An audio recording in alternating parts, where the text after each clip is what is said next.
Hey, what's up, young adults? Welcome back to No Filter. We're back again with another episode for you guys.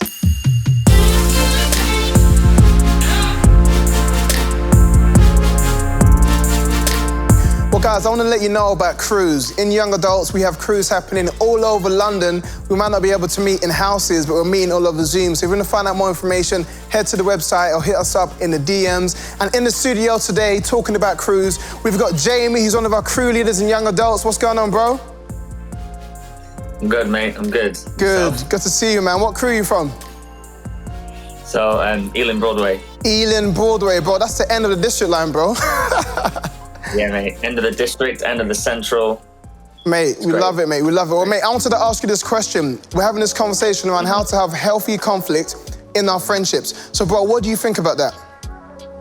I think for me, I always think of that Proverbs 15. Gentle answer deflects anger, but harsh words make tempers flare. Yeah. And I think when I'm, especially my friends, you know, like when you have disagreements, you want to negotiate things and talk about things in a healthy way. But, yeah. you know, I think sometimes when emotions are high, it's good just to kind of just come with a gracious response. And then that way it's, you know, you can kind of fight through it as well.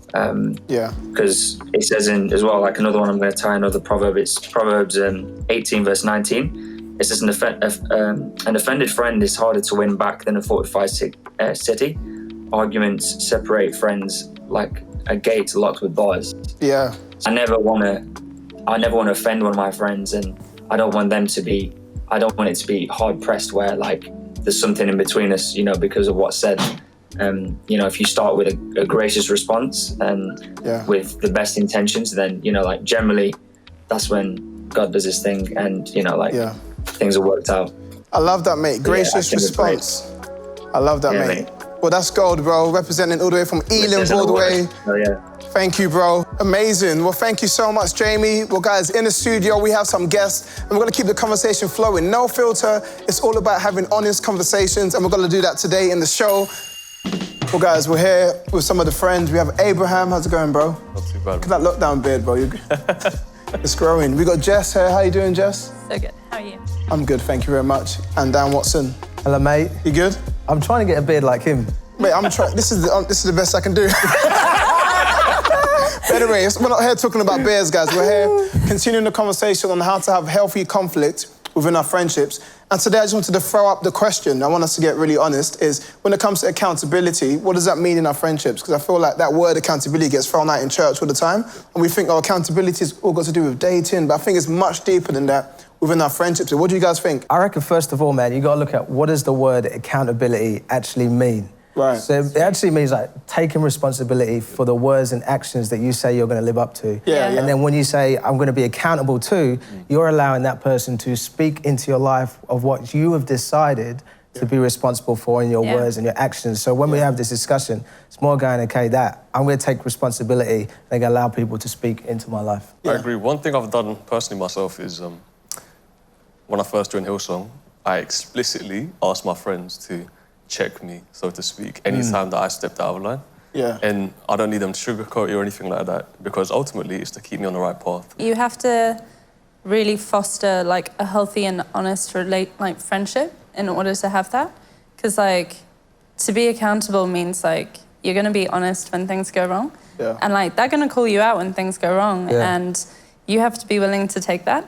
But it's doing it in love as much as it is doing it for the sake of, like, I will call out my best mate because I love her and because I want what's best for her. Might not be what she wants to hear, and it's the same for me. That's real friendship, though. I love that Jamie was talking about, he talked about 20 different proverbs, didn't he? But I love that he was talking about proverbs, because there's another one in there where it says, faithful are the wounds of a friend, but deceitful are the kisses of an enemy. And so if you got someone saying, oh, you're good, don't worry about it. I know you said you'll do that, but don't worry. They're not holding you to account. But when someone calls you out, it's like, that hurts. But you're right.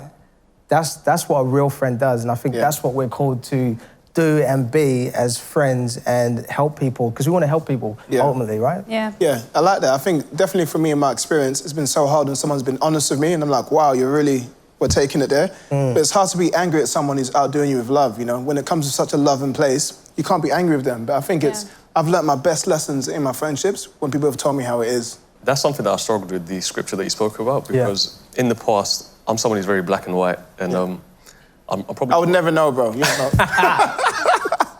I'm probably someone that you'd refer to as a truth person compared to a grace person, which is something I listened to in a sermon a couple of months ago. And what I found is that with people that didn't necessarily know me too well, if I was to deliver the truth, but I didn't do it with grace, it was not going to be received. So I think, like Jess was saying, having that friendship in the first place is the bridge over which the truth can be delivered. So yeah, wow. I think that's deep, because if we go like this, right, people have a lot of like comrades, like mates. You know, like we're good, but they don't have a lot of confidence. And so confidence are like people that you can just be mad real and mad honest, and there's unconditional love. And so when we get like loads of people just not being real with each other, it's because there's not that trust that's developed within a friendship. So you might be telling me the truth, but it's not truth in love, and there's no trust there that's been built up.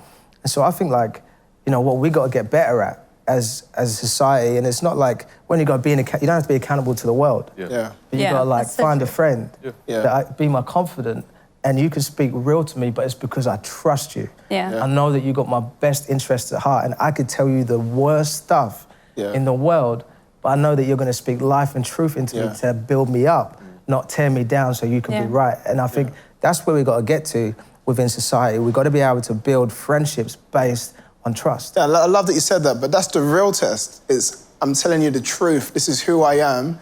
Are you going to build me? So it goes to the next question is, if your friends don't build you when you're honest, are they really your friends? That's something you've got to cross, though. Because I'm like, I like this friendship, but I don't want to be honest with you right now, because I feel like if I'm honest, I might lose the friendship. What do I do then? We have a popular culture that will give you that yes answer if you want it. Like, if your friend's not giving you the answer you want, you can easily get on social media and like find the answer that you want to hear. But that's not looking out for your best interest. That's looking out for your like, your subscription, your view. But like, life isn't based on those things, and you need to have someone who you're willing to like hear from, build into, be built up by. Like, it's not comfortable. Like, half the time they're holding a mirror up to the bits that hurt or aren't very pretty, but they're doing it because they love you. And it's something you've got to go through with your friendships, but otherwise you just, like, you kind of hit a plateau, and you'd realize after time, like, you're not actually being real with anyone. And I think that's scarier. One thing I found, just to add to that as well, is I think, if we're being honest, as young adults, we like the concept of accountability. It sounds mature, it sounds noble, but in reality, when you speak practically, I think what we fail to grasp, and I'm guilty of this myself, is the emotional maturity and the humility required for accountability to actually be effective. It's so true. Because we end up, a lot of the time, trying to justify, oh no, but this, that, or the other, or we get defensive. And all that is it's a block to the fact that you, in the first place, like you said earlier, you've asked for someone to hold you accountable to something you claimed at some point in time. Well, I love those themes, and I love what we're talking about in our conversation. And guys, we've got to wrap up the conversation there. And, you know, we want you guys to know that we haven't got all the answers, but we want to encourage you guys to continue to have these conversations in your crews. That's what crews are for. It's a space for us to be honest and really talk about these areas which affect our friendship and affect us in society. And the theme of the month is to positively shape the people in our society. And for us to do that, we have to learn that conflict isn't always a bad thing. Well, guys, thank you so much. And, you know, as young adults, we're starting this new initiative called Good News. Good News is all about us coming around a project to actually make a difference in people's lives. And the first Good News initiative that we're going to start is actually going to be Compassion. And Compassion do amazing work around the world, helping children with clean food, education, and clean water. And as young adults, we want to come around this project and raise money, not only to support a Compassion child for 1 year, 2 years, but 5 years. And that total of 5 years only comes to £1,800. And I believe as young adult community, we can come around that Compassion child and actually make a difference in someone's life. So if you want to get involved and you would like to give, text White's Way Show followed by the amount to the link that's going to pop up on the screen. Let's get involved and let's make a difference. Hi everyone, and we are super excited for NXT that's happening Sunday the 18th of October at 7 p.m. And if you're wondering what NXT is, it's going to be a show that is literally got some of the emerging artists coming out of our church, and it's just a place where they can play their music, and we have videos, and there'll be things like interviews with me and Rocky, so it's going to be great. And one of our amazing guests for NXT is Carmen. Woo! Hi. Hi. Very exciting that you're here with us. And now tomorrow, your video is being released. Yep. Yes. So do you want to tell us a little bit about the song and how long you've been songwriting for? Yeah, so the song is called You'll Always Be Mine, and it's very romantic, very sweet. I put it out in January, but I couldn't film a video because of COVID, but now it's coming out tomorrow, and I've been writing for like a few years, so I'm just excited to just keep putting out music, so yeah. And if I want to get it, where can I get it?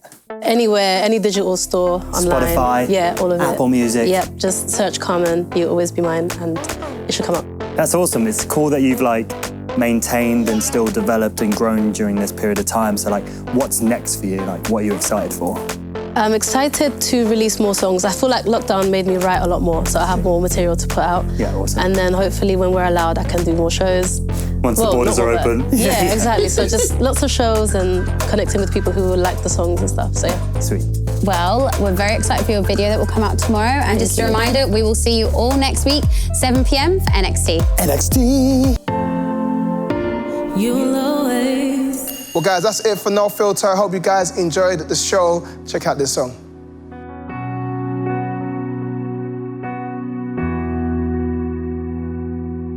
There is a God who came to earth in flesh and led a life of love and holiness.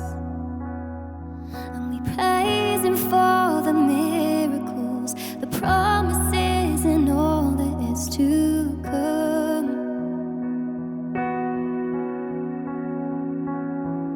The King of Heaven came to wash our feet, and He tore the veil so we could taste and see that the author of the greatest love has rose from death and kept the scars for me, for all to see. Gentle healer, loyal friend, present Father, heaven sent. In this moment, as I am, you're seeing something, you're making something beautiful. Something beautiful.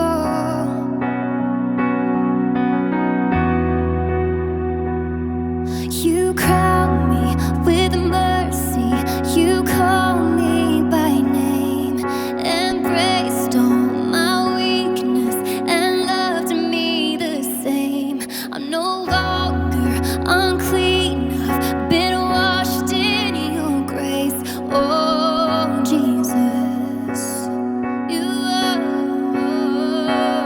And the righteous will stand and all evil will fall, and the earth roar in praise, singing Jesus is Lord. And our unbroken hearts will make clear who you are. Oh, Jesus, you are a gentle healer, loyal friend, present Father, heaven sent.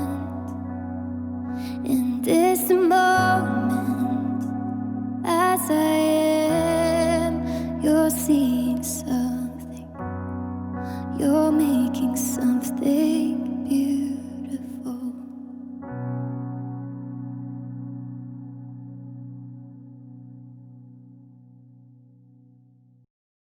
Hey, thanks for watching No Filter. Make sure you like, subscribe, or check out some of our other videos.